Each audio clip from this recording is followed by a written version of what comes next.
How will submersible cages transform and change the future of aquaculture and food from sea?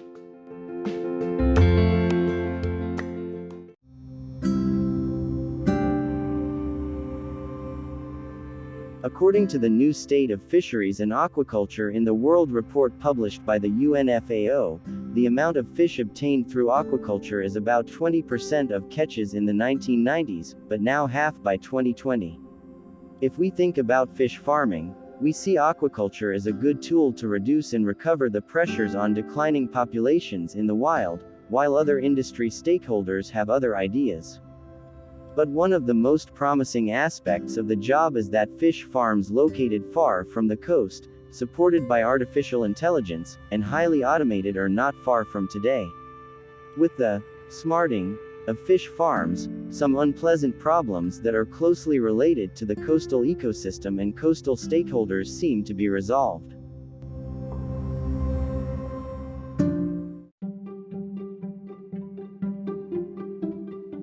Industrial marine fish farming is relatively new to other fish farming business, but has become a major industry globally, producing around 6.6 million tons of fish per year in many parts of the world.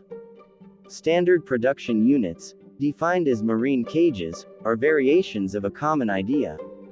The birth of this technology comes from the first Atlantic salmon farms in Norway and Scotland in the 1960s and 1970s, where nylon trawling nets were hung on wooden or polyethylene pipe structures. The development of this technology used in fishing has evolved from steel platforms and round plastic rings, from nets hanging into the water to highly engineered products.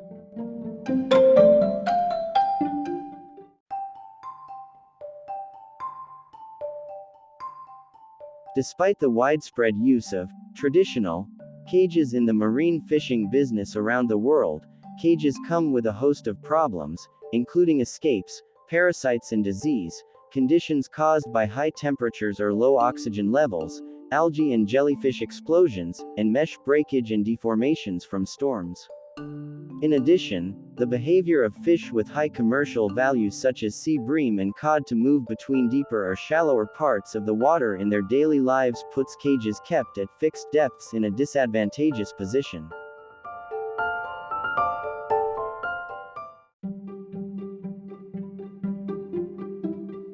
Aquaculture in cages with the ability to be positioned in different locations within the water column, whether temporary or permanent, can circumvent many of the problems that come with rigid cages.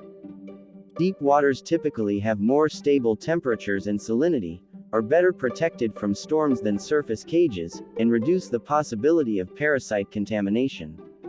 The widespread use of submersible fish cages in aquaculture and the adoption of these cages in the sector will play a key role in the development of new production areas.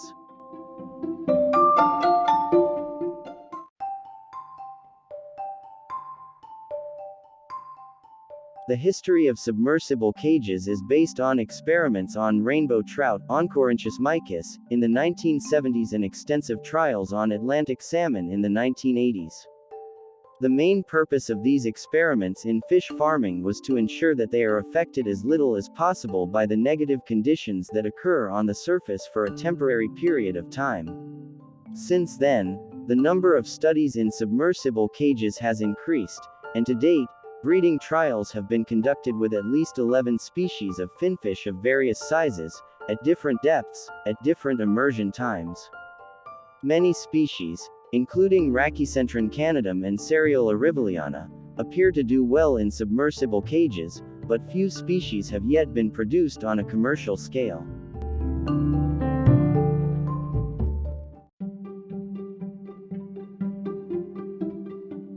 While growing up fish in the open sea has been criticized by some environmental groups, it is seen as a sustainable and environmentally sensitive future way within the industry. This aquaculture method is turning into a new and remarkable trend in aquaculture. Forever Oceans, a subsidiary of Lockheed Martin and ambitious in breeding Serial adumeri, has developed a cage system for offshore fisheries. The cage system developed by Forever Oceans can be positioned approximately 16 kilometers offshore and at a depth of approximately 2 kilometers. The most striking feature of this new cage model is that the cages will allow natural movements caused by ocean currents with a patented single-point mooring mechanism.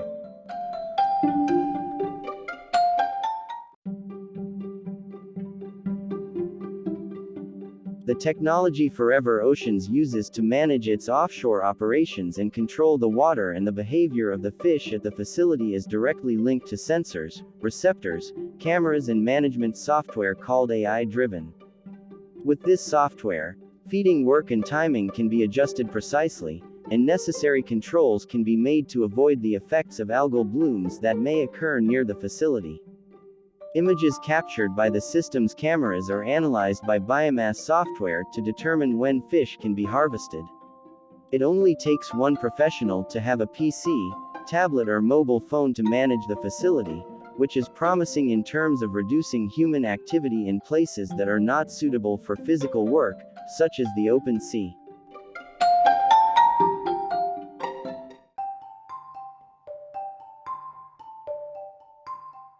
It is obvious that locating fish farming facilities in the open seas and deeper provides stability to the fish within the facility in water conditions such as more natural environment temperature and salinity.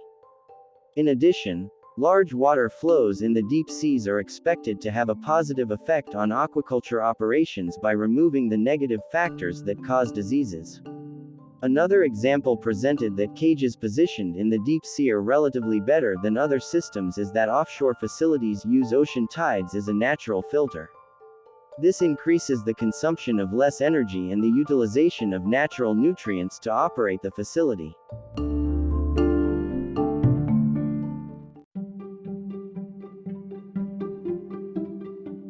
To explain with a few examples, the cages can be moved in the water column in order to eliminate the oxygen solubility that decreases due to the increasing surface temperature in the hot seasons, or to protect the fish in the cages from the effects of cold air and extremely cold water in extremely cold weather.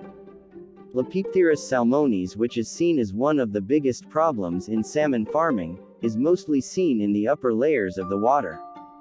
To protect the fish from this influx of parasites, immersing them deeper seems to be an antibiotic-free and economical solution to combat sea lice. Harmful algae, which are directly related to the illuminated area of the water and usually increase in number and explode, due to nutritional and physical changes in this column, are less abundant due to less light in the deep waters, thus reducing their potential to adversely affect fisheries due to their large presence.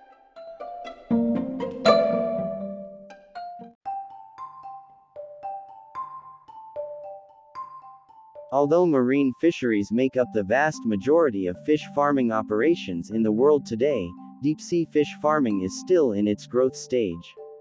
Since the first deep-sea aquaculture project launched on the Norwegian coast in 2018, a number of initiatives including Forever Oceans, Maui, Innovasi and Blue Ocean Mariculture have been working on systems that will enable open ocean fish farming.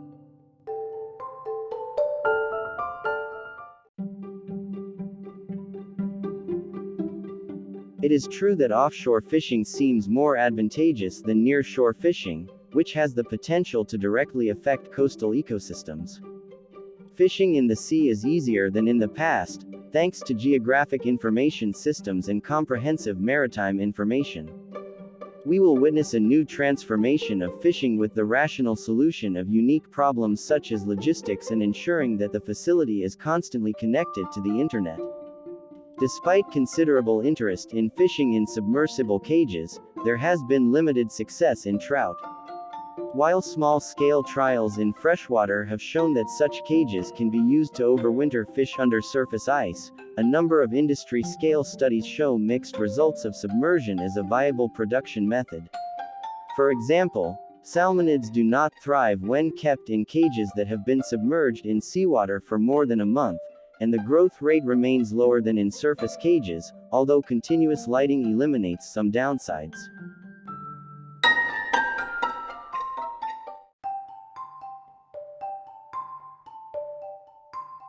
Aquaculture in submersible cages can offer the right answers to some of the problems encountered in today's traditional aquaculture methods.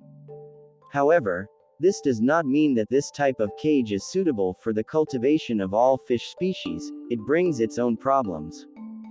Finding optimal aquaculture sites based on the biology of the species, focusing on streamlining operational techniques, and documenting the behavioral responses of cages to long-term inundation on a commercial scale will base the benefit predictions of submersible cage aquaculture. At this stage, the species with or without a closed swim bladder stand out more than the others. Those with open swim bladders, such as salmonids, have to fill their bladders from the air. Submerged cages for extended periods of time without contact with sea surface air can adversely affect the health and growth of open swim bladder fish, but new technological advances such as underwater air domes in underwater cages may be a solution to this challenge.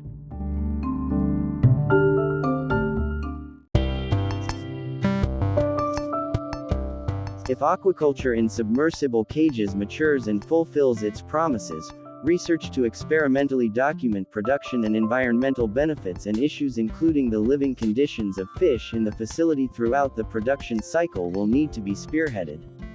New production technologies are difficult but possible to test solidly on an industry scale, and achieving them requires joint investment from all fisheries-related stakeholders, including government and industry. The more researches on synced cages are made, the more these systems will be used in aquaculture.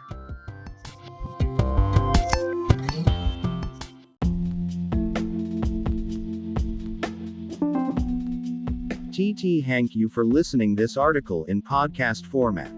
Please do not forget to visit www.conugrecies.com for latest articles related with the future of aquaculture and follow this podcast on Spotify, Google Podcasts and Apple.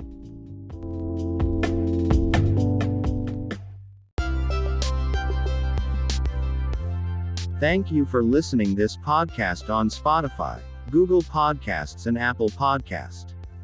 Please do not forget visiting www.conugrecies.com for new contents related with aquaculture, the future of aquaculture and the career path of the aquaculture professionals.